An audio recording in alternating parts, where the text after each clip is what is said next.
They say you can't help somebody that doesn't want to be helped. And I say that's wrong. There's just a step before that that's getting them ready to want help.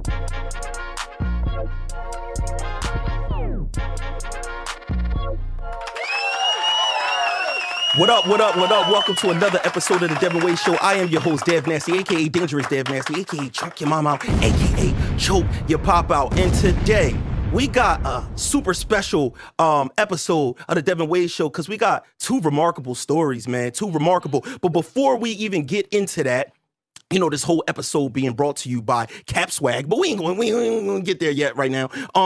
We got to the left of me. Girl, let's go. You already know the beautiful, the one and only, and to the left of me. Yeah. Y'all know what it is. Look, Hold on, Wally. We not skipping past the fact that you came in here dressed like a motherfucking assassin or some shit. Listen. I had to like change my look up for this season because, you know, I just needed to level up. So I got, you know, a nice little shortcut. You know, I got my leather gloves on. What's up with the leather gloves? You look like you know Ant-Man. what? I bought these, and I legit haven't worn them. So I feel like this kind of goes with what I got going on. Okay, it look dope. You And know? then the shoes is what? Something? You know, my little Prada platform. Okay, yeah. I knew it cost a lot of money. Back to the regular money people. I knew we were skipping something when I looked at my partner's face. Hey, yo, what up, people? It's the people's champ, man. Porter Rich, I'm here, man. I want to send a big shout to, man, Cap Swag on the custom-made Devin Wade dad hat. Absolutely. Make sure if y'all want to get something custom, you know what I'm saying, make sure you hit up swagtex.com. And we're going to have that go across the bottom. We'll get more into that. But let's really get into why we are here today, right? So today, we got a gentleman who is I don't even want to put him in a box, but this man's life is crazy. He went from prison to millions. This man is who you call, you know, you call Ghostbusters when you got ghosts and shit like that. But if you got a prison riot and you need to get everything in check, you want to save lives, this is the man that you call. This man is known as the ambassador of hope. You know what I'm saying? New book out on shelves right now. We're talking about none other than Andre Norman is in the building. Woo! and listen. All you got is peace, man. Nigga, Boston's in the building, man. All right. It's real simple. What we talking about. And to the left of him, you know, this gentleman, if you're from Philadelphia, you for sure know him. He's always hitting the streets, letting people know he's unapologetic. Went viral many a times with a lot of skits to stop the violence in Philadelphia. We are talking about the man himself. The man himself, B. McFly, is in the building. Let's go. Oh man, this is dope, man. So we got a lot of ground to cover. So when we talking about this man who sometimes don't want to talk about his life, it's just all boring to him, but amazing to us. I want to talk about your life, Andre. I want to tell the people where we're going first, so y'all know why this man is here. This is a person who was sentenced to 100 years in prison. Yeah. 100 years in prison. This man woke up, fought his way back, learned the law, flipped his whole case, and got out of prison instead in 14 years, and is now one of the greatest businessmen in this country. So I want him to tell you, I want to start off, bro, because I'm from Camden, New Jersey. You know what I'm saying? You from Philadelphia. We all from Camden. And these are the type of places that people feel like you can't make it out of. You know what I'm saying? I want to know your upbringing. Where are you from? And what was it like growing up being little Andre Norman? Well, first thing, man, I appreciate you having me here, man. Saying visiting Jersey, hanging out with the people. I've been watching you. Good talk. But the first thing I did when I came home was went back and got my big homie. See, my big homie had a natural life sentence forever. I came home, first goal, get the homies out. And we've gotten multiple homies out on life bids, on second degrees, on parole, got him out, got him in place. So my story ain't my story, it's our story. We came in this thing together, we rolling out together. Okay. I got shout out to my man Skin Tight. We got one more homie still locked down in Louisiana in the feds, USP Pollock. And it's about the team. You know what I'm saying? Niggas get real short-minded real quick when money coming to play and girls coming to play and some Instagram fame coming to play. You know what I'm saying? The nigga that got me at the front door, I had him at the back door. You know what I'm saying? So that's where I come from. You know what I'm saying? I come from, man, you ain't got to make it by yourself. You know what I'm saying? And integrity is everything. But when I was a little dude, mom, you know what I'm saying, the basic story. Mom, dad beefing, you know what I'm saying? No food, poor, can't read well, don't do good in school, go to free lunch kids clowning me. So I started selling weed in the park, and it just scales up from there. When I started selling weed in the park, I was making $30 a day as a 6th grader. I wasn't like balling or nothing. I was just enough to buy some clean socks. So kids didn't laugh at me. You know what I'm saying? I can go pay for my own lunch in the lunchroom. So the cafeteria ladies didn't laugh at me. You know what I'm saying? So it was about getting that. Then along the way, I picked up the trumpet. All through middle school, I played the trumpet. Went to high school for musicians. Then the homies told me playing the trumpet is stupid. Niggas don't play the trumpet. You can't go nowhere with that. So I gave up playing the trumpet. When I gave up that trumpet, what I didn't understand is I gave up my dream and my purpose. Growing up poor, without a dad, in the hood is all bad, but people have made it.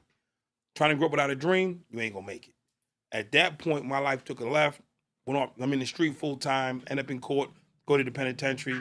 And when I got there, it was just a reunion of all my friends from the dummy class. All my friends from the principal's office, all my friends who quit football, band, track, everybody who quit on everything was just at the penitentiary waiting for me. That's exactly what they said to me. What took you so long? We knew you was coming. And I was like, wow. And was it for the hustling part, or is it Robert? Like, what was it? I went to jail technically for robbing drug dealers. I have armed home evasions, and my case is the first armed carjacking case in the country. Oh, So wow. armed carjacking, jacking people for cars. I would jack you for your car and go do a house. Because I know how to do the screwdriver thing. I was riding in the car one time, the dude told me that when the pin dropped, the wheel locked, and we can just die. I'm like, oh, this ain't cool. So I need the keys. Oh, man.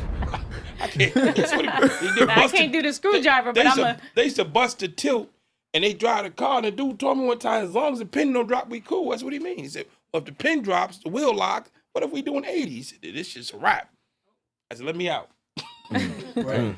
Now I just started taking people's keys and taking their cars and persons. It was armed carjacking. But long story short, I got there, bunch of robberies, and I was just living the life. And inside, they showed me the life inside, how to hustle inside. And I just got down with the mob for the first 6 years of my sentence. Picked up a bunch of new cases, attempted murder, got shipped around the country. You seen Connie, I lived it. I don't even talk about it because it's a waste of time. You know what I'm saying? Woke up, say, yo, I'm the king of nowhere. I want to be someplace. I said, I'm gonna go home and go to Harvard, and that was it. So I know you say that so simply now, but you know how big of a leap that is for a person to be in that predicament, and the reason why. So you already know how the Devin Wade show is. You know we don't give a fuck about the uprising, bringing up the streets and making that a big thing, but it is a big deal to me to really let people know who a person was, to see how big that transformation was. So for you to go into prison like that, end up, like you said, getting mobbed up, and then becoming a top guy. This isn't just anybody that ended up converting his life. You know, a lot of people say, oh, I'm too high up. I'm too deep in. I can't let go of this. You were a high up guy. They came through Massachusetts, and we not home state, got it on lock. State said, we ain't housing you no more. They sent us all to the feds. Wow. They packed us up, put us on a bus, sent us to the feds. I told the feds, I was in Terre Haute, Lewisburg, Atlanta, El Reno, all the federal penitentiaries back in the day, getting them the business. The feds kicked me out. They said, nah, we can't deal with this dude. We can't catch him or kill him. They sent me back to Mass. My big homie, who's in the feds, putting in work, I always say, who's they got big homies? My big homie was in Florence, ADX. That's the last stop on the highway in corrections in America. That's where they put you when they got no place else to put you. He was up there for 8 years till we flipped his case. You know what I'm saying? So my big homie was a big homie. I don't know about nobody else. I ain't hating, ain't claiming. But when I came home, when I got back, still living that life. When I got out, my homie was still in Florence ADX. He owns his own house right now. He's married right now. He got a trucking company right now. He's handling his business right now. So I didn't want to send him money in packages and fat chicks. I went and sent him a lawyer. You say it's about penitentiary's about getting out. All of us. So what do you say to the people that don't have that mindset? If you don't have that mindset, you're just gonna stay where you are. Ain't a whole lot to that. If you're stuck on stupid, you're just gonna be stuck on stupid. Because there's a lot of people like that. They say you can't help somebody that doesn't want to be helped. And I say that's wrong. There's just a step before that. That's getting them ready to want help. So I had people help me get ready to want help. And when I got in that space and I could access and take advantage of what was around me. So some people need help to learn how to get help. Stop throwing pearls in front of swine. Get them man out of the pen, get his mind right, then he can receive. You know, that's deep right there, Dre. It remind me of kind of like when my brother told me once, he said it's a thing, I forget the name of it. He said, but it's a thing that it's called something when you actually thinking about what you thinking about. I had people help me get ready to want help. And when I got in that space and I could access and take advantage of what was around me. That's So deep. some people need help to learn how to get help. Stop throwing pearls in front of swine. Get them man out of the pen, get his mind right, then he can receive. You know, that's deep right there, Dre. It remind me of kind of like when my brother told me once, he said it's a thing, I forget the name of it. He said, but it's a thing that it's called something when you actually thinking about what you thinking about. You know what I mean? And it was something, it was a word, and it's something about just learning how to like prevent and control your thoughts. You know what I'm saying? And I just seen like I felt like a similarity there when he mentioned that about that step in that phase before you actually getting the help, you actually putting yourself in a state, in a phase of being willing to receive. Right. So basically, the you help. thinking you thinking too much and thinking your way out of it. I want to know how did it had to be some kind of catalyst. What was it that made you say, I'm not what people would say I am. I'm not what I thought that I was. I can go to law school and all of this. The idea that you had was such a big jump. And I know that when your homies heard it, it couldn't have been a thing laughed where, at me. yeah, there's no way that they heard that. They said, bro, you playing with us, right? Yeah, tripping. What happened, my goal was to be the #1 guy in the state. That was my goal. I want to be that dude, which is the big homie. So we fighting, trying to get stats up, putting in work, doing our thing. And I was in a situation where if I put in work on this one shot, I won't get that title, which was my whole goal. I got a chance to be the #1 guy. I just got to lay these dudes down one more time. I'm already in seg for it. Ain't no thing. And I get that status in my mind. Then before I could do it, I had an epiphany, like, I'm about to become the king of nowhere. And it's like the Wizard of Oz. Dorothy running through the Oz the whole time. She get to that line, and she pulled a curtain back, and there's some dude just pulling levers. It wasn't even real. I'm like, you're the wizard? This is what it is to be the king? And I saw for what it was. I was going to be the king of nowhere. And it wasn't what I wanted. Dorothy said, I ain't respecting you, wizard. And she turned around and said, the power's in us all the time. That's real talk. I looked, I said, this is fake. And I said, I don't want to be, if I can't be a psychopath, why would I want to be in prison? Now, the person that was in that space, did you guys have dialogue where you was able to explain to even him, like, you're actually the king of nowhere? Nah. Big homie thought he Yeah. You don't tell the big homie he's nothing. Okay. So when I pull the curtain back, it's metaphorically, it's not a real thing. I got you. I'm about to put in this work. And I saw myself getting the crown, and I saw and visualized the whole thing, and I realized you about to be the king of nothing. The king of nowhere. Nobody in the world care. What did you care in 1985? I was locked up in Terre Haute. What did you care in 1991? They had me out in El Reno. What did you care that I was running the most packages or underground such and such, or Right. the most noodles under my bed? You didn't care. I got you. Okay, you get the most cup of soup. So what, nigga? Right. But there's somebody right now in Trenton Penitentiary with the most cup of soups, nigga, and he think he winning. Right. And that's crazy that it'll really only hold weight to the people that's still in that lifestyle and still trapped in that shit. That's the only motherfuckers that's gonna be amazed about your soup count Yeah. in the jail. It's I another had a inmate. phone. I mean, the wall phone, that's Dre phone. Yeah. You know what I'm saying? We got the most soups, or he got it was all shit I made up. I tell people all that all the time about the streets, period. The average person that goes to work and stuff like that really don't give a fuck about who's the top guy in the street, because the real life is different. You know what I'm saying? The world outside of that. Dre, I want to ask you something, because you know it's definitely like Dev said. You know, there's a saying out there that some go to the state pen, some go to Penn State.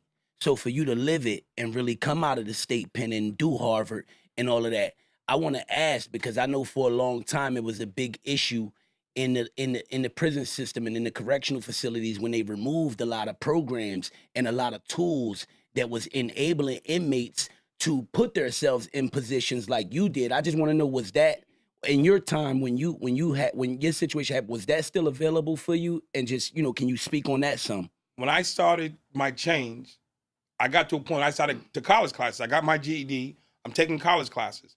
Got one semester. They pulled Pell Grants. It was like 91. No more Pell Grants for prisoners. Yeah. So I can quit on life. I can say, damn, man, they ain't playing fair. Let me go back to hustling. No, I just kept building. One of the homies took me down to NA. I said, man, I don't get high. He said, man, just chill out. He said, when you hear us talk about drugs, you substitute it for anger. And they took me to AA. I said, I don't even drink. He said, when you hear us talk about alcohol, you substitute it for anger. You can wait on the perfect program, or you can make do with what you got. Right. Where I came from as a kid, we made do with what we had. So all this, you got to give me this and give me that, that shit ain't real. So they took it away. But if you really want it, you're going to get it. I mean, you know how hard it is to go to the penitentiary? Ain't nobody in there for their first shot, usually. Niggas work hard to get to the penitentiary. Damn. You caught multiple cases, multiple times. You worked hard to get there. How many times they gave your ass probation as a juvenile? How many times they gave you probation as an adult? How many times they gave you a bail and tell you chill out? You banged on that wall till they finally let your ass in. And now you in here, now you complaining about what's not there. Now with the AA thing and everything like that too, because he speaks about this a lot. You know what I'm saying? Coming from your history, because I want to mix this in, together. And we coming right back. It's all going to tie in. What was your struggle? You know what I mean? You speak about you having struggles, and now you're how far along sober? 4 years, January the 21st. And what was the addiction? Percocets. So opioids, you know what I mean? Opioids, yeah. Yeah. So would you agree, kind of like, would you say that the street life and the things that you are in are kind of an addiction as well, and that's why you can apply that to what he, those type of programs Real too? talk, I was nobody in the street. I was just a little dude chasing money. I didn't get a name until I got to the penitentiary. In the street, I was just a regular dude. There's all the dudes with brand names, big names. I was none of that. When I got behind that wall and it was like close combat, I thrived at that. You know what I'm saying? Out in the street, I didn't have no big car, didn't have no big following. It was just a little nigga getting money. So you was the guy. So you were the guy in the prison. This I is like became. outside of the street. This is Oh, no, I was nobody in the prison. street. I was just a regular dude in the street. You know what I'm But saying? you just made it.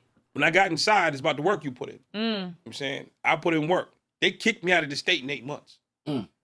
When I got to the feds, they kicked me out of Lewisburg. They kicked me out of Terre Haute. They kicked me out. I got kicked out of real What penitentiaries. do you got to do Oh no, to they get kicked crazy out? joints. You got to hurt a lot of people. You got to hurt a lot of people, and in a way that makes them say, we can't control this. This is too much. Terre Haute in the 80s was gladiator school. When I got kicked out of Terre Haute, they were like, this nigga crazy. That's maximum, right? That's super max. Is that super max? That was the young boy gladiator school, Terre Haute. They kicked me out. They called the state and said, we sending this one back. And I came back. I called a case 6 months after I got back. But I mean, it was just, my mentality was, I don't matter. So nothing matters. You know what I'm saying? And that was my attitude. And I don't care. I'm here to die. So what supported you to switch that? Like, I know Dev shared how, you basically kind of like had that epiphany, right? You were just like, but once you had that epiphany, what were the steps that you took to kind of like get out of that? I went into my cell and I looked in the mirror. I said, well, what do you want to do? I want to be successful. I'm going to go to Harvard and be there. So I said, okay, you want to be successful. I said, what's inside of you stopping this from happening? I can't read. I got too much damn time. I got a bad attitude. I'm violent. You know what I'm saying? I'm part of this game. All the stuff that's stopping me, I made a list and I started working on it. I got my GED. I went to anger management. I went to mental health therapy. I didn't just go to anger management. I went to mental health classes. Which is important. Oh, it's changed my life. Yeah. I don't want to breeze by this, man, because these details that you're saying is people that might struggle with one of these things. You listed a bunch of things. Man, listen. How did you even end up in a position where it was like, I can't read or I can't read well? Like, because a lot of people, My father's illiterate. so that but that means that you found a way to finagle you to make it through the steps, and people didn't notice, right? No. We don't care because you're in the street. Nobody's asking you to read a book. Can you count money? Can you give orders? But what about Can you school? follow orders? Man, I didn't go to school. I went to school to chase girls and hook up with the homies. But did they But what I'm saying is, I never what got grade? to ninth grade.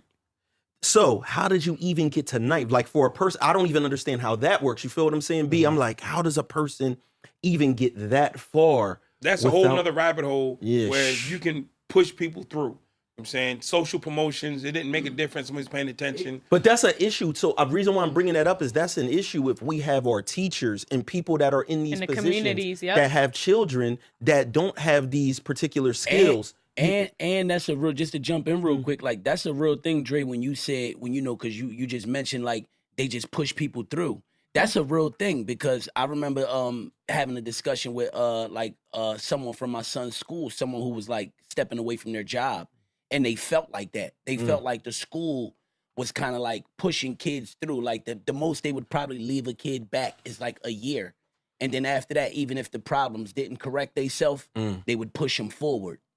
The school to prison pipeline is real, and the principals and the superintendents and the teachers are driving the bus. Yep. So they look at you and say, well, he ain't gonna make it no how.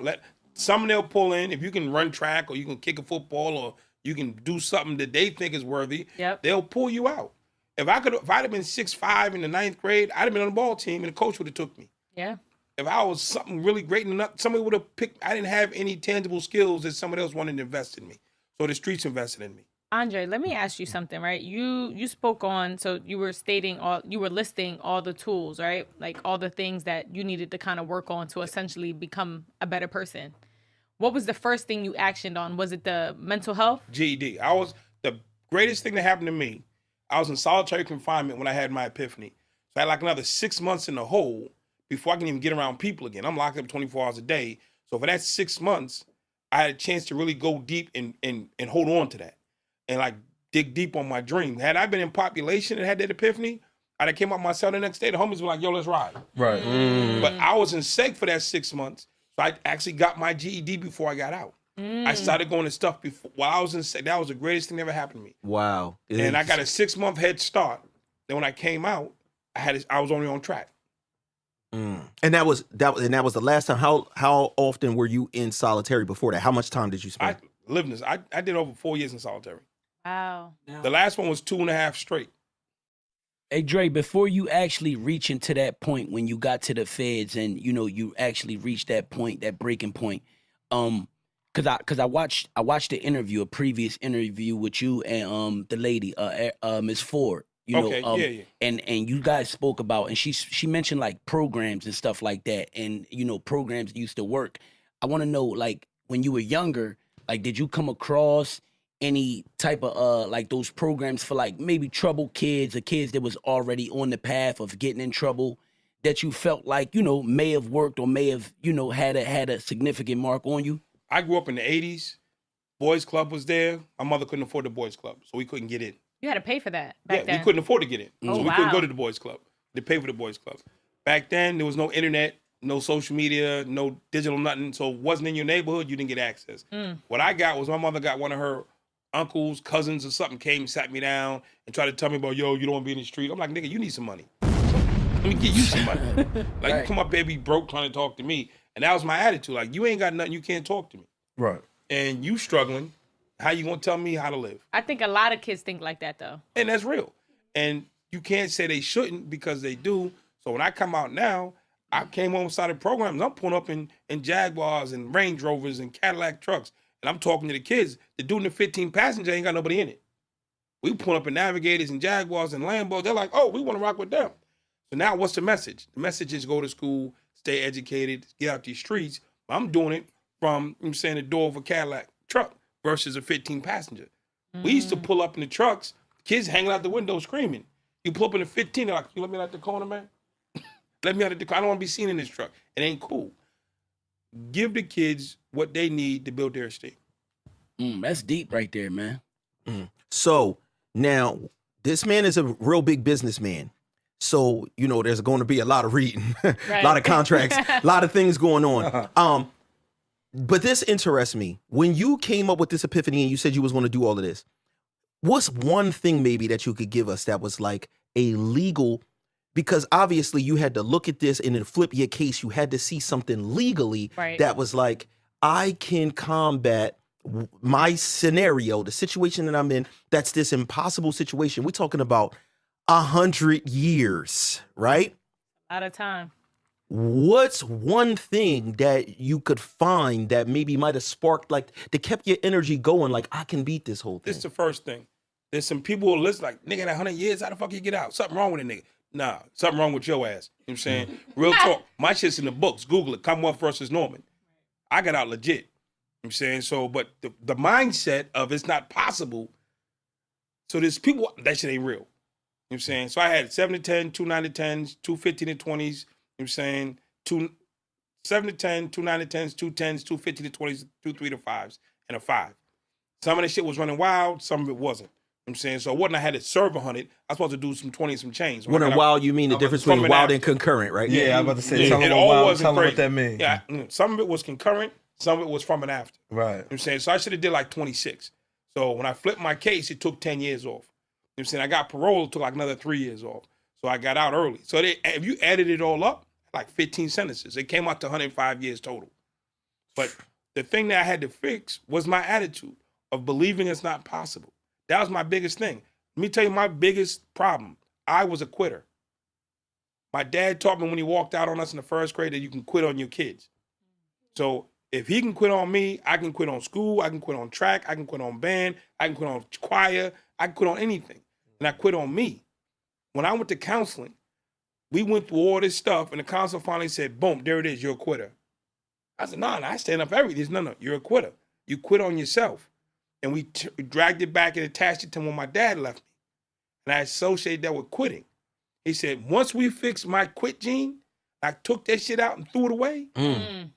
Nothing was impossible. I love you said quick gene. Quit gene is bananas. I love that. And Andre, so at that one point, you got to a point in your life, you got to that one point where you basically was like, you made up your mind and you was like, nah, like I'm going to turn it around. You actually, like you said, you believed that you was getting out. Regardless of that 100-year sentence, you believe, no, I'm going to get out of this situation. And as bad as my circumstance was, the big homie had a natural life sentence. What do you mean by natural life? That means you die in jail. You murder somebody in a felony, and they told you die here. There's nobody can release you but the governor. Wow. And or the court case being flipped. We came home. He didn't believe, but I believed for him. You see, and I owed him because he held me down. So I believed for him, and we just kept pushing. And he's been home 10 years now. Wow. I'm saying his case in the books. No, we in the books. Commonwealth versus Williams. I'm saying we ain't coming outside. We just walked out the front door the same way we walked in. And belief is the first step. Can I ask a question? Because it's amazing how, you know, a lot of guys are in prison and you got these jailhouse lawyers. Yeah. Right? Why a lot of them don't come home and fight for the people that's wrongly convicted? Because I think it's a proven fact that a lot of men, 80% of the black men in prison 80% of the men that are in prison are black, right? Why they don't come home and just say, you know what? Let me go ahead and fight for the guys that's out here too, so you don't have to fight for them in there before they get in there. Integrity. Okay. Everybody claims to have integrity. Got you. But when it's put on the line, then you see. I watched First 48, toughest nigga in the world, telling. Burger and fries. Yo, once I got that burger and fries in front of him, Johnny shot him right in front of the motherfucking convenience store. So, I mean, people, like I said, you look at me, I look like my mom, so I'll never look tough. I don't talk tough. I got dimples, cool. But that nigga ain't real. Nigga, I done been through it. Right. I didn't walk the yard. Right. I didn't let the yard. Didn't let the charge. It's not about how you stand or how you look. It's how you roll. I'm saying, so when I came home, I truly appreciated when I walked through the front door, a scared 18-year-old, the homie pulled me up and helped me stay safe and understand how to survive this place. And I said to myself, I'll never forget that. I'll never forget that. And I'm the dude who believes in what I believe in, and I didn't forgive him. Niggas be like, yeah, thanks for holding me down. I never forget you. They lying. Because they don't care about you. They don't care about themselves. I'm not saying I'm the only dude in the world with integrity. Right. I'm just saying what made me go back is my integrity. That takes more than just integrity, right? That takes patience to be out in the world full of zoom, zoom, zoom, zoom, zoom, zoom. No, I was zooming. No, I was in the club. I was doing that too. No. I was in the club. Hold on. Check this out. So check this out, y'all. I was not home praying. I'm gonna share some behind the scenes, right? So y'all know the Devin Wade show, man. It's fun. We bug out, whatever. So I'm talking to him, and I tell him, like, look, man, we do an episode. It's serious, man, for real. I can leave the nasty girls at home. We don't got had nothing there, no drinks, no nothing. He said, hold on. Like, time out. You gonna cancel the girls? He said, why would you do that? He said, Dev, you tripping. I need more. the show to be as yeah. He said, you stop playing with me, bro. You know what I'm saying? I want all that. He said, I want all that shit. I said, I want her right there. And she better start smiling at me like she smiled at that boy Cuba. She was all lit up. I'm like, I'm going to go back and watch this tape. That was she Omar, don't light by up, the way. nigga. That was Omar. Omar, yeah. Cuba's little brother. Yeah, I want to see that look. I want to see that look. Yeah. Oh, that's right, Andre. If I don't get that look, you can get some hate mail. Real quick, I wanted to kind of like touch on what B McFly said back on like the people, because I know for like the people who be in the system who actually be like paralegals, you know, and we need, of course, more people like Dre that could turn it around and actually come home and implement your plan and stay on it, you know, and succeed with it. But I think like a lot of the people that end up in the jail system and end up being like lawyers and paralegals, you know, when they get out, because I don't want to make it seem like nobody probably has ever tried or nobody wanted to, but I know a lot of these people used to be the same people that we would call on the streets and on the block a fiend and things of that nature. So I think a lot of people used to go back to their old stomping grounds and really like fall victim to the old people, places, and things. And that's why these people wasn't able to empower themselves and put themselves in a position kind of like, because I know a lot of dudes, like he said something that was crazy. It's really like a lot of dudes in the prison system that become sharp as a nail with the law and shit like that. And then, you know, when they get out, they fall victim to whatever it was that brought them there in the first place. And you never really hear from them. There's two things real quick. We all go through programs. We do programs. And there's two things you can do in the program. You can do the program to get out, or you can do the program to stay out.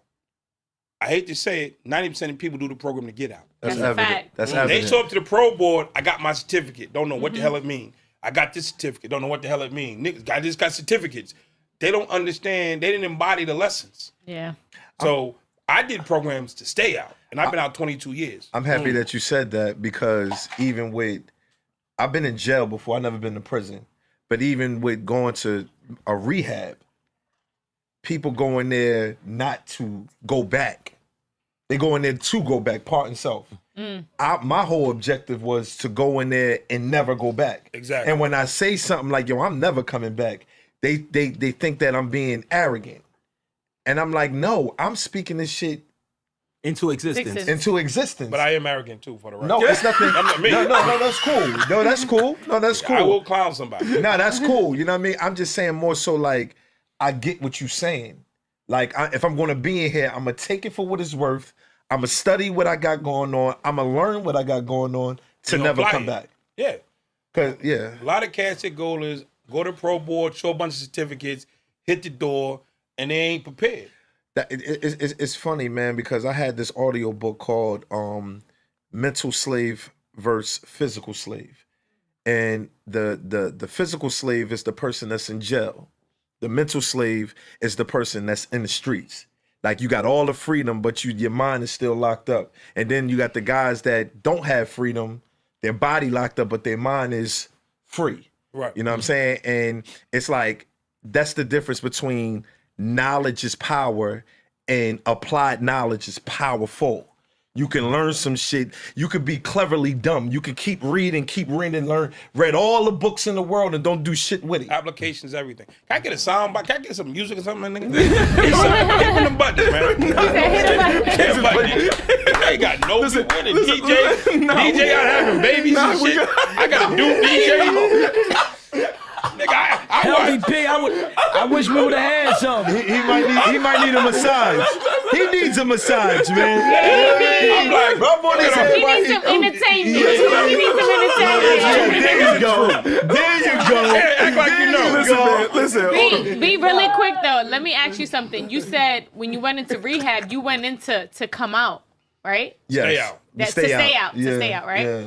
Let me ask you something. So how did you essentially did you take yourself to rehab? What was the conclusion that got you to, you know what? I'm gonna go to rehab. Man, I wanted to die, man. Like, no funny shit. Like, I wanted to commit suicide, but I didn't have the heart to jump off a bridge. I ain't had a heart to put a 9 to my head or cut my wrist or some shit. Right. So my whole objective was keep taking these pills. And I used to ask God when I'm at my highest moment. It's been times at my highest moment.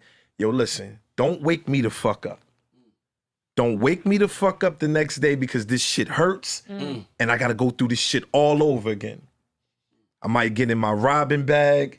I might get in my stealing bag. I might get in my finesse bag. I might get into my lying bag. But these bags, I'm running out of bags. Now, it's some bags that I didn't use yet. Like, I ain't do the panhandling yet. I ain't do the selling my ass yet. So I ain't really trying to go. That's the, like, for me, that was the, like, damn. Because it's it's like, yo, once I start getting out there, and I say that shit because people was out there, men was out there selling their ass, man, for this shit. I learned that in rehab. And I said, drugs make you do some shit that you ain't never thought that you could do. I said, man, I'm 2 seconds away from living in the streets. Man, I'm like, yo, listen, God, just don't wake me the hell up, man. And God kept waking me up, man. I'm like, I'm tired of going through this pain. With the help of my kid's mother, too. Shout out to Ocean Clark, man. One thing about a woman, let me tell you something about women, man. It takes a strong woman to be next to a strong man. And I honor her for the rest of my life. I'm talking about she could get married, whatever she want to do. I'm going to continue to honor her. Facts. She get whatever she want from me on any level if I can do it. I appreciate that. That's actually amazing that you said that. Nah, that's because powerful. a lot of people don't talk about the women that support the men when they going through their trying times, right? I feel like we don't get credited enough when those situations happen. You get what I'm saying? I feel like the person that you support and do it, you know, they appreciate you, but it's just like it don't get talked about enough. You know what I'm saying? Like he not telling his homies like, yo, you know, my girl held it down for me. She supported me. She looked out. She was there when y'all niggas wasn't there. Yo, listen to me. Listen to me. Let me explain something to you. Like, I'm talking about every article that I've been in, I'm mentioning her name. Like, she's going to get the praise that's deserved, like, forever. Because she was the one, although I say this right, she enabled me a little bit. Because I used to be lying, like, yo, man, they got me tied up, send $1,000. Oh, come on. She sent it, though. And yo, listen, and she sent it. And listen, You she had a know problem what. like Dre. I'm like, nah, nigga. My cousin did this shit one time. He called my aunt, was like, yo, the drug dealers got me. Mommy, give me some money. He did it once. And the second time he did it, they said, they're going to bring me down to the place and you got to give them the money. She called my mother. She called me. I said, I got this. Right. I said, where we meeting at? So I'm at the spot. He come down. He walking to see me. He's like, damn. I said, nigga, really? Right. Really? My favorite aunt. You shaking out my favorite aunt, nigga. I said, the drug dealers that you come, nigga, get the fuck out of here. Right, right. And I'm here to tell you this right now, man. You did that? Yo, listen. What, man? Yo, and she knew that I wasn't no chump, right? But drugs do make you weak. Yeah. That's a fact. I'm here to tell you this right now. And I lost a fight. One of my last situations. So you took L on the block? I took a little L on the block. Ain't no littles. It was a big L. Yeah.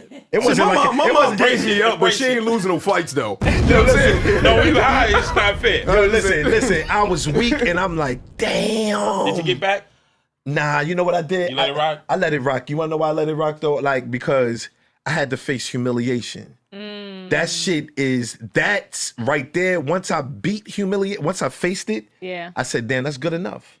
That was good enough for me. I took a 14-year L, so don't feel bad. Right. And this is a big dude. He thought that I was like 5 foot, like everybody does for some reason. I don't know what I don't know why, but no, I really thought you was. I really not 5 foot, but I thought you was about 5. Kevin Hart at you. Go Kevin Hart with it. Yeah, every time, Shout out to Kevin Hart. People be like, I go in the mall, they be like, "Are you Devin Wade?" I know why they said "are you," because they like, dog, I didn't know you was that big. Bro, I didn't know you was that tall. You might want to lift your chair up something. Yeah, it's crazy. Get this nigga a boosted chair. Hold on. Get this nigga a boosted It's crazy because I thought he was shorter.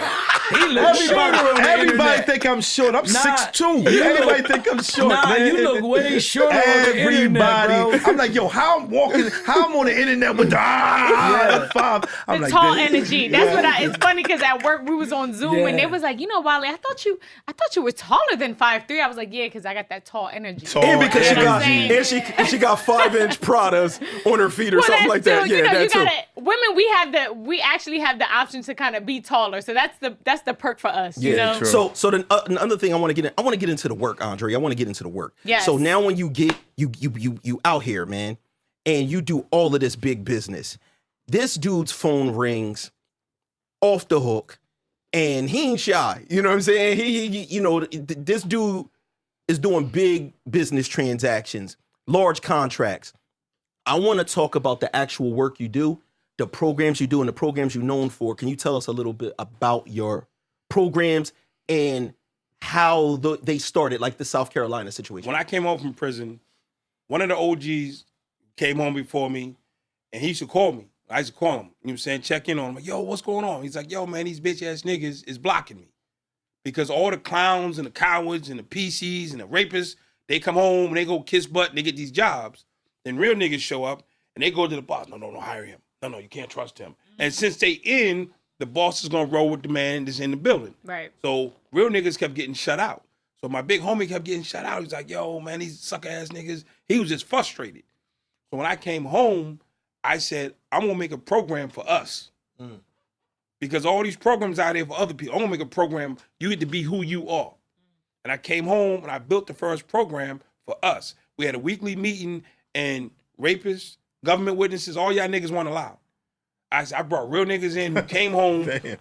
I knew you from behind the wall. Come on, let's sit down. And some other niggas who come in the room, they're, oh, no, we out here. You ain't welcome. They mad. You know what I'm saying? And we built the program for us, and we started going out ourselves. But these are our communities. These are our streets. These are our nephews. And we started what they call now violence interrupters and credible messengers. We started that in 2000. But we didn't understand the marketing or the branding. We just did it. Then we created the faith-based office that George Bush signed into law. We started designing programs on the ground, and unbeknownst to us, the world was stealing them. But we didn't care because we helping our hood. Other people getting rich off our ideas, but we ain't tripping on money. We just helping people. Fast forward, 4 years of doing that, then I started seeing my programs come back at me. And people are trying to, I'm like, I created that shit. Right. I created that shit. But I ain't trying to hate. I ain't trying to claim. Everything I ever created, I never trademarked. Dude, trademark your shit. I said, no, this is going to help people. I want it to go. I'm not trademarking nothing. Anything I've ever created, you can copy and take. You will not get a cease and desist from me because the program is going to help somebody somewhere stay alive. I don't care how much money you make, as long as you're helping people. That's that integrity piece. You know what I'm saying? So I did that, then I leveled up and started doing speaking. I became a motivational speaker, 10, 15 racks, flying around the world, Saudi Arabia, Australia, Sweden, Tusavio. Real quick, you ran by that real quick. 10, 15 racks, you talking about to do what? 10,000, 15,000 to get to stand on stage for 40 minutes. Damn. Heavy. That was back in like 2005. Oh, so it's a new price now. So Yesterday's price is not today's price. And guess what? He right here on the Devin Wade show, man. Listen, hold on, Dev. You was in the car with me this morning. Homie called my phone this morning. How much was he talking? 64 million. And what I tell him? He clowned him a lot in the conversation. I was kind of like, hold on, bro. Why you talking to that man like that? You just said 64 million. I said, yeah, all right. When I first came home, I was in a program with some church folks. And dude was a sucker. So he was hating on me because the hood was looking out for me. So he was like, he called my probation officer, told me he got to get a job. So the PO and the parole, I had both, started getting on me about getting a job. So long story, I found a job as an insurance dude. It was gonna make $65,000 starting. I got up to like $120 after 6 months. I was gonna buy a drop top, get the jewels, drip out. And he said, you can't have that job. I said, why? He said, you haven't been faithful over little, so you shouldn't get a lot. I said, what are you talking about? And he went through this whole faithful over little, faithful over a lot shit. And they brought the people down from the church and sat me down. He said, Dre, you can't have this job. I said, why? He said, it's a good job, it's clean, it's legit, it's selling insurance. He said, you haven't been faithful over little, so you shouldn't be given a lot. I said, is that what you're standing on? He said, yeah. I said, I got one question. I said, what if God said 65,000 is a little bit for me? Right. Talk about it. No. I said, you talked to God this morning? Now, I literally just did a deal with a company, $23 billion. I do a deal, I got a mentor, people, $2 billion companies. They'll call me, 64 million, I ain't got time to talk to you. I ain't got time to talk to you about 64 million. Why did... You know, it's amazing. Why do I got people... Now, I don't have all that. No. I'm not 100 million. I ain't got Steph Curry money. I got you. But I don't do deals that don't make sense. Right. Now that's smart. Now, I'm not saying like, oh, this nigga gonna have 10 million. No, you can't. Numbers don't matter to me. So wait, so let me ask you something. All right, numbers don't matter to you. We get that, right? You were doing speaking engagements, you're doing all that stuff. So when the whole South Carolina situation came about, and when Mina came up to you and said what she said to you, I told her no. She came and told me, Andre, I gave a speech out in Minneapolis. Lady came up to me and said, Andre, that was a great speech about you being a gang leader, changing your life around, but can you do that? right? I was like, yeah, I can do that. She tested your manhood a little bit. She said, well, can you come to South Carolina? I said, lady, I'm busy. I got a whole rack of speeches at 10, 15,000 a pop for the next 6 months. I got time to go to jail. And she said, where's your commitment to the work? How that make you feel though? Call my assistant, clear my calendar. She touched you. She touched you with that. Listen, then I called my big homie who came home, been home for like 5, 6 years at the time. He refused to go back inside the penitentiary. He did 29 years, Lewisburg, Atlanta, Terre Haute, Long Park, USP, ADX, Florence. He said, I ain't never stepping foot in there again. I'm out, I'm staying out. I said, yo, come on, go talk to the little ones with me. Go talk to I ain't going to juvie. I'm not going to county. I'm not going to no place near no bars. He refused, but like 6, 7 years to go back inside. So when they called me to go to South Carolina, because they had 7 people murdered and 30 people wounded, the whole prison system locked down. So I went to the home and I said, yo, dude, I got to go to South Carolina. I need you to come watch my back. Couldn't say no. Damn, that's how dug in he was. That's my man. Right, so it's like... He had to... I need you to come watch. If I say go talk to the dudes, share your knowledge, right. He's like, I don't care about that. Fuck them. But I to said, come protect watch you? my back. Can't say no. And what does your program consist of? What are some of the We things? went inside. We spoke to 10 prisons in 6 days, 8,000 men.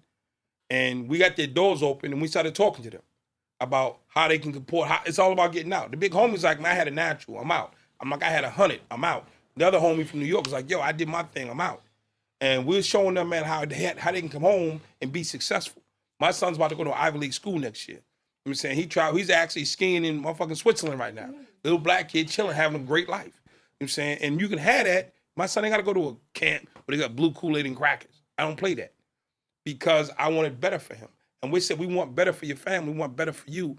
And this program is about getting out. That's about making you comfortable in here. So we bring para-lawyers, we bring paralegals, we bring lawyers, we bring people in to help you get out. That's what we're gonna give you, and this is what we want in return: less violence. That's different. I do like blue Kool-Aid and crackers, by the way. I'll just keep it real. I'm just saying I fuck with it. That's all, man. Name's on the camera menu. That's that can menu. Man, I like that. That's that can menu. A creature of habit. That's what it is. I remember the days. Remember? Yeah, we go in, and our program, and I don't even apologize. They gave us all the top gang leaders, top influencers, top people in the prisons, put them in one block. And we came inside and teaching them real business, how to do deals, how to negotiate, how to work on a case, how to set up their families, how to set up businesses, how to write books. You know what I'm saying? We bring real people in. I'm in so many groups around the world. Those people fly in and come and volunteer their time. When they be charging $100,000 to come on stage, they come to my prison for free. You know what I'm saying? They be teaching. I got a man that just sold 200,000 books at $20 a pop. He coming on sending out books for free. You know what I'm saying? They support with real information. Our problem has always been in our communities, we get garbage information. Now I hang out at Genius Network, the #1 mastermind group in the world. I hang out at War Room, one of the top mastermind groups in the world. I hang out in all these different groups, and I get their information from the best to the best.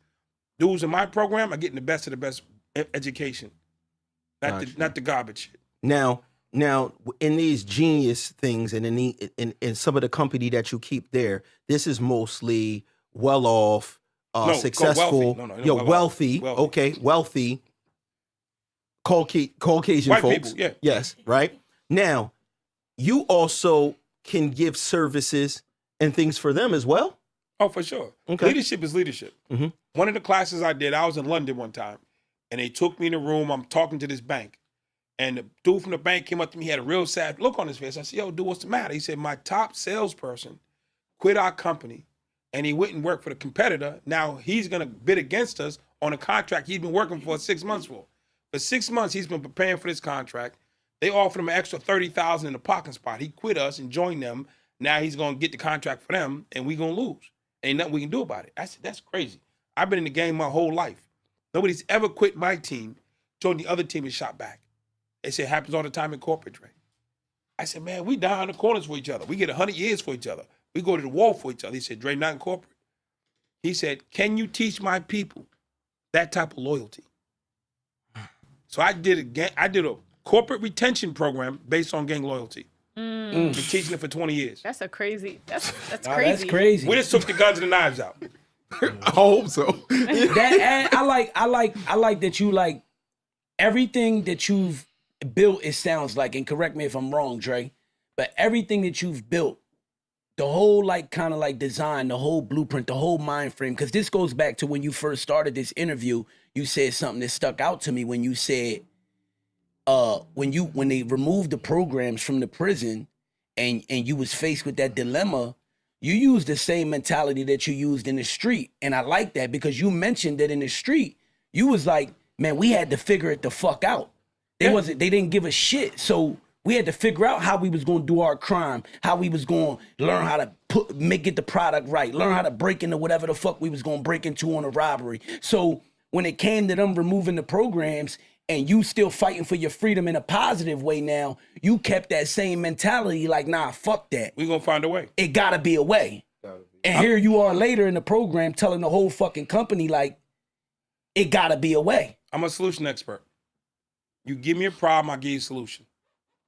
When we was up in the penitentiary, we look for every glitch that we can get our hustle on. We was in the street, we look for every glitch to get our money on. So I go into a company, I look for every glitch that's stopping you from making money. Look for every glitch that's letting stuff go out the door. Look for every glitch that's making you lose money. And I fix it. I make a list. Like I said, what's inside of me that's stopping this from happening? I walk into your business, what's inside this space that's stopping that from happening? And I'll make the list and I'll fix it. It's not hard. Everything we did in the penitentiary, everything we did in the street, everything we went through as youngins is transferable. So you help them with their problems. I know that you also will be able to, like, you could do work mentoring kids, all types of stuff. Everybody's got different problems. One of the things, we touched on the whole thing with the opioids. It's like, this is one of the biggest problems in this country right now. Just in the last, hold on, she's coming out them gloves. The last 2 years, last 2 years, just my family alone, the people that we lost, my friends, from the perks, the fentanyl, the overdosing and all that's going on. That's such a big thing. I wanted to know, do you actually speak to people that also have things like that, like drug addiction issues and things like that as well? When I first came home, I worked with black kids because it's what I understood and what I felt comfortable with. And black boys, black girls, Spanish kids, and somebody said, Dre, you're not talking to the white kids. I said, they ain't got no problems. They said, no, I went to a white school. They do drugs. They get high. They drink. They slice their wrists. They got fat kids. I grew up watching Beverly Hills, 90210, Leave It to Beaver. There was no fat kids. So I saw fat white. What the hell is that? So they had all the same problems we had, just in a nicer house and a nicer building. And I came to understand being 15 is hard if you're white, black, rich, or poor. And I said, never again will I deny somebody help based on my ignorance. So when I go to these businesses, I look past. I did a speech in Tulsa this week, room full of millionaires. And I said, cool, we did all the business stuff, how to level up communication. I said, how are your kids doing? Y'all dress up well, but how are your kids doing? How's your family doing? Is everything right at home? And I said, I'll tell you what, I'm going to make myself available tomorrow And the next day, from 12 o'clock to 6 o'clock, I sat in the pizza shop, and them same rich folks, who good folks, brought their kids to see me. Wasn't no business, no, they brought their kids to see me because everybody wants their kid to be all right. Right. I don't care. And sometimes when you're rich and in the suburbs, you're trapped because you got to put on that face of being successful.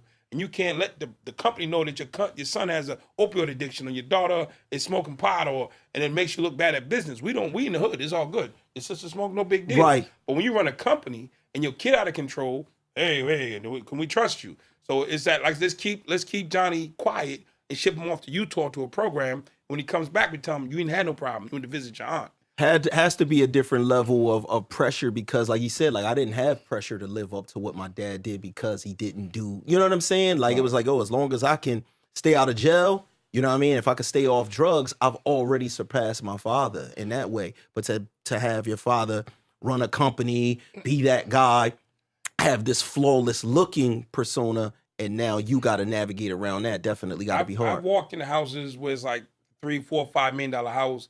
And some of the kids are academic. Some of the kids are smart, like ours. And then some of them are dumb. So if you're the dumb son, you're like, damn, I got to buy one of these. Then you just start tapping out. You start looking for outs, looking for escapes. Drugs, I'm saying, alcohol, escapes from having to try to live up to this. And as a dad or mom, you want to help your child. But your kid's tapped out, and you don't really understand it's your success that's choking them. Tell us about the second voice. The second voice, I tell people and I teach people that you need to have somebody that your kid listens to. There's always somebody that you listen to. So in my house, there's mom, there's dad, there's my sisters and brothers. My favorite sister, and I literally can show you on my phone, it says favorite sister. When you look it up, this ain't no joke. I'm 54. I keep it 100. What does that say? Favorite sister. And when it rings, it says favorite sister because that's what she is to me. My mom can call me, tell me not to do something. My dad can call me, tell me not to. She call me, I'm attention. It stops right. If she call me right now, come home right now. Excuse me. My dad called me, Dad, I'll be done in about an hour. She called me, full stop. That's my second voice. I listen to whatever she say because she's got that. She got my heart, and she got my ear. Everybody has a second voice. As a parent, you might not be it. Right. So you have to accept you might not be the second voice for your child. Yeah, you're in charge. You pay the bills. You gotta put your pride aside. He might listen to his aunt. He might listen to his sister. He might listen to an uncle. It might not be you. And you just have to accept that and learn to use that to reach your child. It's not about being right. It's about him being okay. But people have this, it got to be me thing. My son, I'm a great speaker. My son listens to my aunt. His aunt, fascinating, listens to me. I say, hey, let's go clean up the yard. Like, nah, Dad, I'm busy. My sister said, hey, let's go clean up the neighborhood. He's running out the door. Right. It's just, it is what it is. I'm not taking it personal. He has a different ear to her than he does to me. And I have to utilize that. And that's with every kid and everybody. We have that person that we listen to that means more to us in a certain space than other folks. So you got to cut it clean and keep it simple. Listen, you got to cut it clean and keep it simple. You know how you cut it clean and keep it simple? With Skull Shaver. Make sure that y'all go to skullshaver.com, man, and get you one of these Skull Shavers, man. Listen, I've been using Skull Shaver for 2 years. It's no nicks or cuts. You can shave wet or dry, man. Like, come on. I'm shaving right now on the podcast, and you see how spiffy my joint's shiny, bro. My joint's shiny. What about Porter Rich? How yours looking over there, Porter? Listen, man. I mean, you still got a level or two to reach this level of shine. But Skull Shavers, man, listen, man. Y'all already know what it is. I appreciate y'all for keeping me on Gleam Glow. Oh my God. No, they said, yo, I literally bought a Skull Shaver like 3 weeks ago. And I could have waited. Well, you know what I'm saying? They got the hookup. I'm almost there. Listen, you got a head full of hair. No, I said, but it's getting a little skimpy up there. Listen, man, when he ready, we'll trim him down with the beast clipper. You know what I'm saying? We got everything, man. Look, hit your beard up, all of that, man. Make sure y'all go to skullshaver.com, skullshaver.com. Hold on. From a listen, real talk, Skull Shaver, real shit. You know what I'm saying? I went on, I didn't listen. For the first time, I did a little reviews and the Yelp shit, and I was like, it kept popping up on all the. I did like 3 different pages. I don't trust the first one. You know what I'm saying? And it just kept popping up at the top. I ordered it. I ordered 2 different. I ordered that one and another one. That shit worked. Real talk. Yeah, nah, it's real. Nice. I ain't always selling you no I ain't selling no BS, man. I'm telling you, skullshaver.com, you know. But hold on, skullshaver.com. Yeah, you heard it, man. You heard it from look, the baldy boss, man. You know what I'm saying? He could pay for his head to get shaved. He could put $1 million up. That's the OG of the baldies, the big baldy. Exactly. So real quick, you already know. Shout out to our homie Kyrie Terrell, who's actually working on a film right now with the man back there, Puerto Rich. They doing it real big. Money Lovers on the way. But we gonna get into, you already know what time it is, relation skits, and we gonna let y'all know what we think about this one. Damn, Daddy, that shit was good. Yeah, you like that shit? I told you I was gonna put it down. You thought I was playing. I mean, usually niggas that talk a lot about it are typically trash. Trash? Nah, not me. I talk my shit because I know what I'm gonna do. So you good though? Oh, you want some more? Hell yeah, nigga, round 2. I'm gonna grab a washcloth and I'm gonna come back. I got you. Can you grab me a water? Yeah, I got you.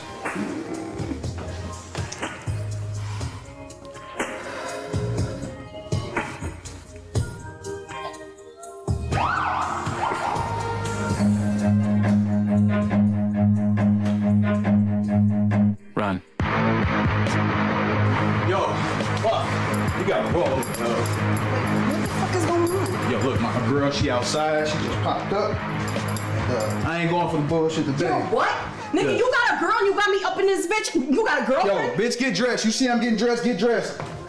I'm gonna just sneak you out the back, all right? Stacey, what the fuck are you talking about? Why would you have me here and you got a fucking Look, bitch, girlfriend? just get dressed. Stacey, are you serious? Yes, I'm serious. Get dressed. You know what? No. Let that bitch in. I'm not running. You're not about to sneak me out nobody's back door. I'm gonna get dressed and leave, but I'm not sneaking out no fucking back door. I'm gonna just tell her I ain't know. You really think she trying to hear that shit? Answer it. Hey, babe, I'm coming out now. Yeah, we'll be right out. What the fuck you do that for? Nigga, shut the fuck up and stop talking to me like I'm some regular ass bitch. Cause you the one that did this corny ass Man, shit. whatever you gotta go through, just get the fuck out. Nigga, shut the fuck up. What the fuck is going on? Hello, I'm Ashley and I had absolutely no idea. Yo, you doing too much. I had absolutely no idea and we just fucked. Damn, Ashley, what the? No, let her finish. We just fucked and he was trying to sneak me out the back door. Now. Telling me. No problem, sis. I mean, you needed to know. And on that note, now I'll let myself out. Wondering what she had on me to make you break my heart. Look, babe, I'm sorry. I got a problem. Like, we can talk about this. We can work on it. Please, just give me a chance. Just hear me out. You're nasty, you're disrespectful, and I'm done with you. Baby. Let me just work on it, baby. Please. There's nothing to work on, Stacey. You are what you are. You're making me feel. Damn, Stacey, you fucked up. Stacey out of pocket. Yo, Stacey fucked up, man. He violated. He tripped. Yo, Stacey fucked up, man. That was a relation skit by the pro lover Kyrie Terrell. Oh man, so we got to dig into this because you know at the end of every relation skit, there's always the question of who's right and who's wrong. You know what I'm saying? I think we definitively know that the woman who walked in later wasn't in the wrong. We would agree on that. Right. You know what I'm saying? Why? But I want, What? Jason, why? What was she doing there, Andre? Why is she not wrong?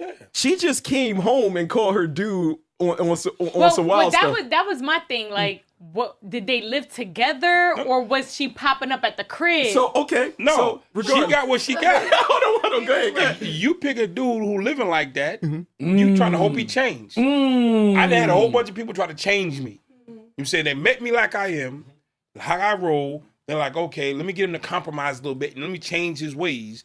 And so maybe he said, hey, I got this problem. There wasn't a new problem. Change you from what, Andre? From what he was to what she wanted to be. You said I tried to make it Andre though. I said you. No. You said no. So that he in the street, he knocking shit down. That's his thing. So when she got him, he's moving like that. So she's like, okay, she probably put up with it and try to give him the change, and he just ain't changing fast enough. Nah, so hold now, up. Nah. He said it, I got a problem. You got the crib. I'm not saying, I'm not going, listen. He at the crib in her How bed. the fuck do you bring, if he was my man, we probably would have fucked him up. You want to know why? Why the fuck would you bring some chick to your crib? Because with you that's and how your you lady living with living? her. That's how they get down. No, that's crazy. Like, That's how they get down.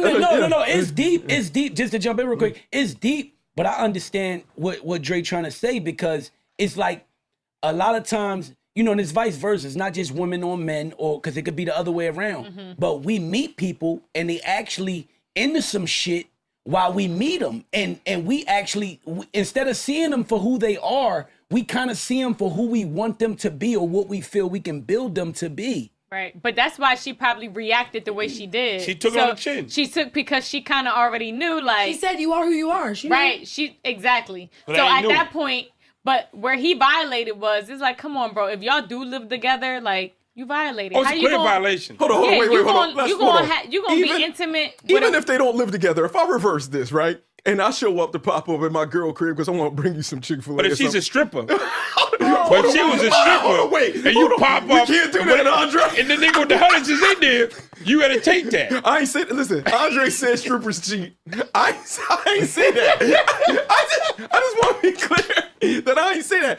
But if you dating like a full-fledged 35-year-old stripper, she been in the game since she was 20, and you think she your wife, you go by and one of them niggas from the club is in there, are you really mad?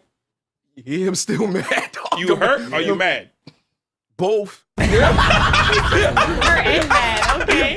That nigga keep it real. That's one thing about dad. I think, definitely. No, I think, so this is the real question to the ladies.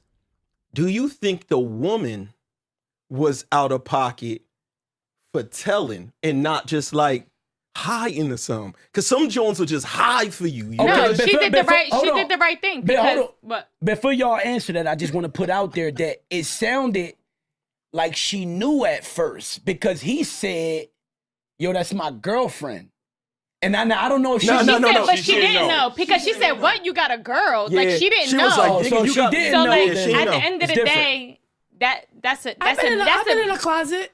No, Unfortunately. you're not. I've been in a closet before. No, you're not doing that. I didn't know, Wally. I didn't know. My thing is But like, I still especially wrote it out. Oh. In the closet? Hold on, now let me Wow, ask hold you. on, wait. You were in the closet because you didn't want to deal with the situation? Or you ain't want her to bust that hammer off. Both of them. Both of them. Honestly, I feel that, but I feel like also, like, we need to just have the conversation. I legit didn't know you had a girl. That's a conversation you need to have. Like, woman to woman at this point, however it's going to be. If anything, But at the end of the day, I'm not going to hide. I'm not hiding if for no anything, one. if anything, and it's crazy because I understand where B McFly was going with it on like loyalty with your people, right? But in the other situation that Andre is painting, which could be very possible about just people already knowing what the situation was, I feel like if anything, because if it is that situation where his girl already knew you had a problem with like sex, you being sexually active, you dealing with multiple partners, whatever, it sounds like the case.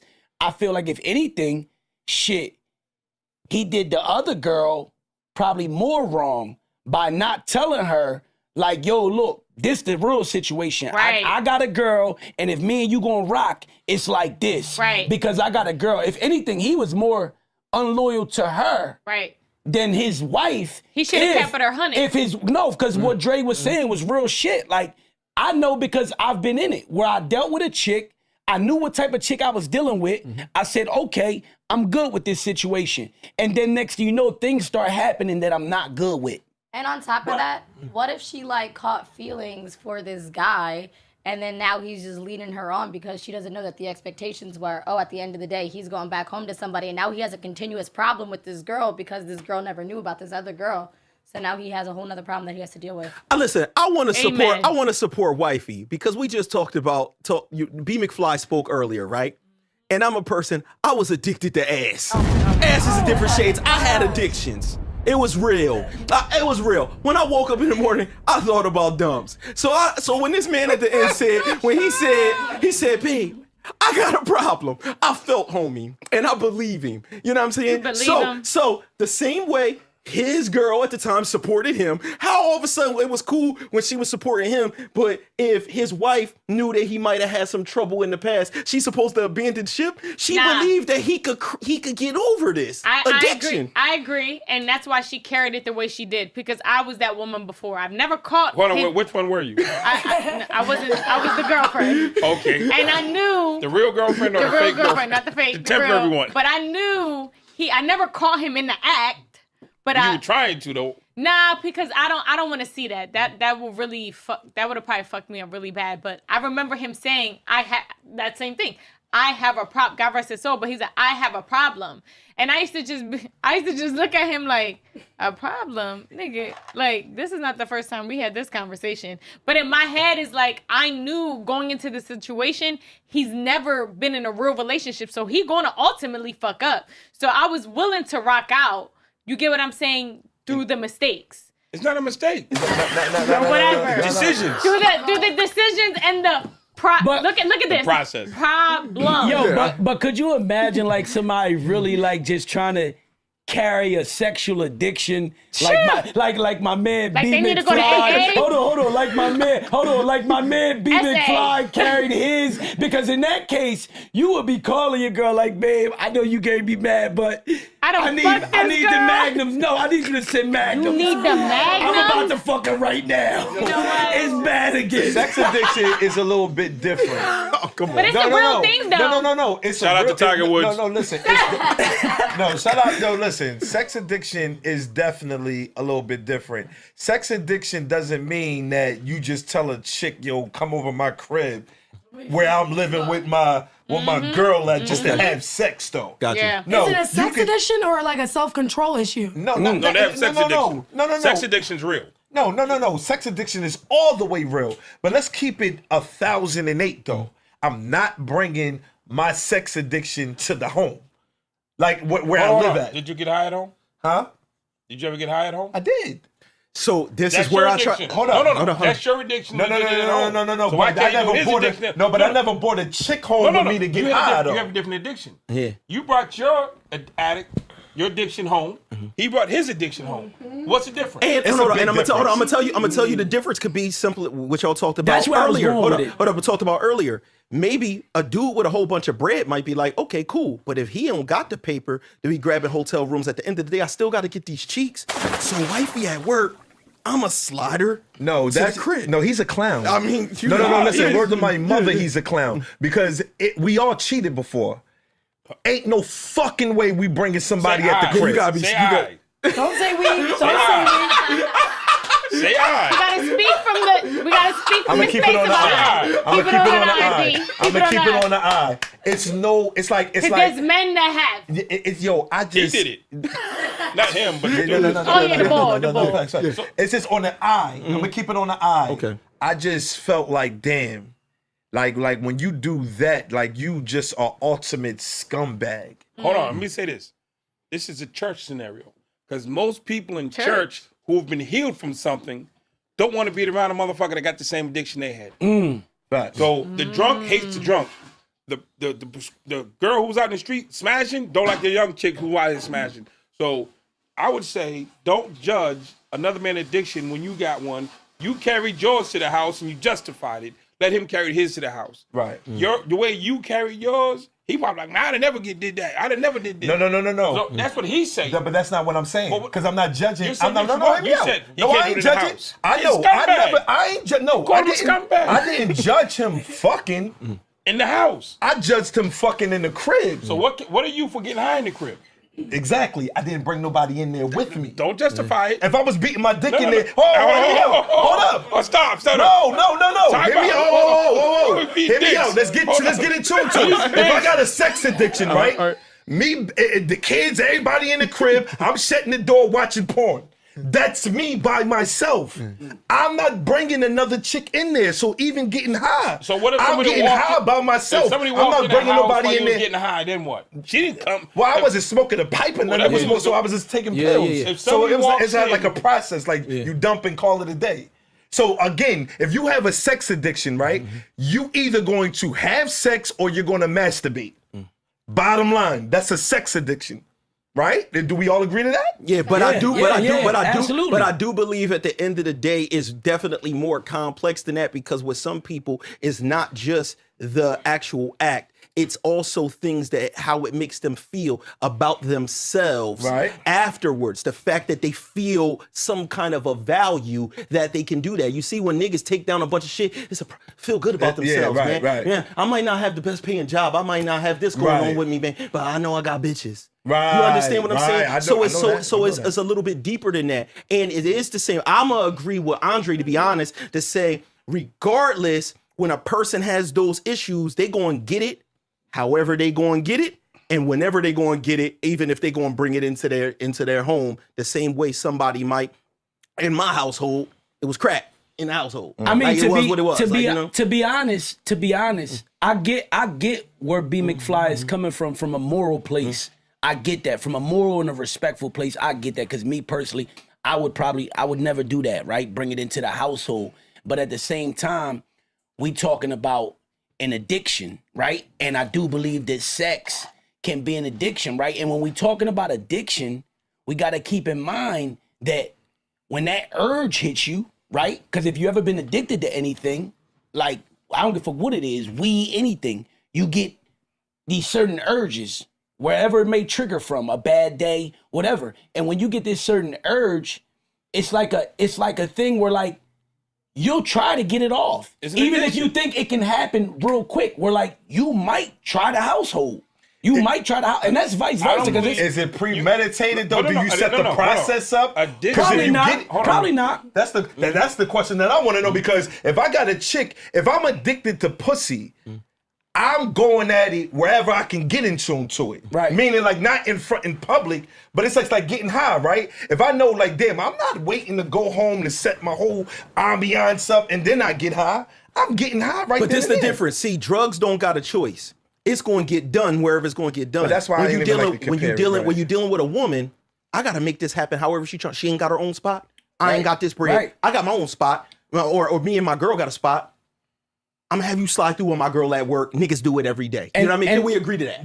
But that's what I was saying. That, you know, in answering to B McFly, like, I just think it's different scenarios out there, so it varies. Right. But in some situations, yeah, it can happen, because you could get a phone call from a chick like, yo, what you doing? What you got going on? My job just let me off and I was just bored as hell. And he happens to be at the crib where wifey just went to work and he don't expect her back. And now this urge that we talking about, this addiction, hits you and you like, oh shit, I could get this off real quick. Shit, I done drive in alleyways and everything. My thing is this here. When you got an addiction, good, bad, we agree he's out of order. Right. That's easy. He's out of order for doing it in the house, or just doing it, period. Right. But we can't shame, belittle, or berate someone for their addiction. No. Right. So I can't call him a scumbag. I'm just telling you out of order. But you got an addiction. Right. If you stole your mama TV, you out of order. But That's it's a an fact. addiction. Right. That's so a fact. you banging in the house, you out of order. Right. But you got an addiction. Right. So That's when a we fact. call him a scumbag, then it's like we're not respecting addiction.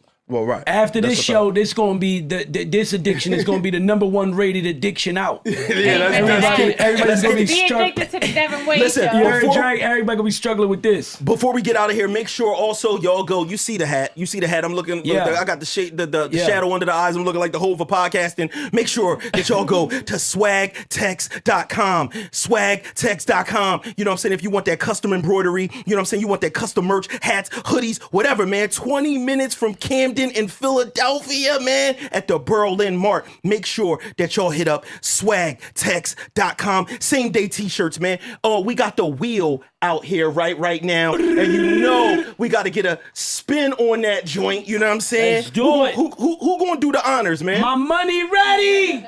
Let's go. Who's spinning? They know what we need. They know what we need. I wonder a little deep. One time for the homies. Just trying to figure One it time for out. the homies in the building. Feeling the script for the rump. Feeling the script for the rump. Feeling the script for the rump. Feeling the script for the. You know know me, don't put shit on a pedestal. Hold a grudge and I won't ever let it go. Keep it distant. Shout out to Big 11. You know what I mean? Feeling the strength of the rump. I don't post for the camera. Took a man and I know that shit damaging. Pussy wet, but he know how to manage it. Kid a game, I don't know how to Yo, we appreciate y'all for watching another episode of the Devin Wade Show, man. We got B McFly in the building. Shout out to Andre Norman for stopping in. One of the most incredible stories, man. And this dude giving me a lot of knowledge behind the scenes, man. And I appreciate you for coming up here, man, for you coming out. You know what I'm saying? I'm preoccupied. Give me more one. Give me the one. Let him get the last throw. Let my man do his thing. Listen, man. Thank y'all. Peace. You gon' have to show it. The money don't stop, so it's going where it's going. It's going where it's going. The money don't stop, so it's going where it's going. It's going where it's going. The money don't stop, so it's going where it's going, bitch.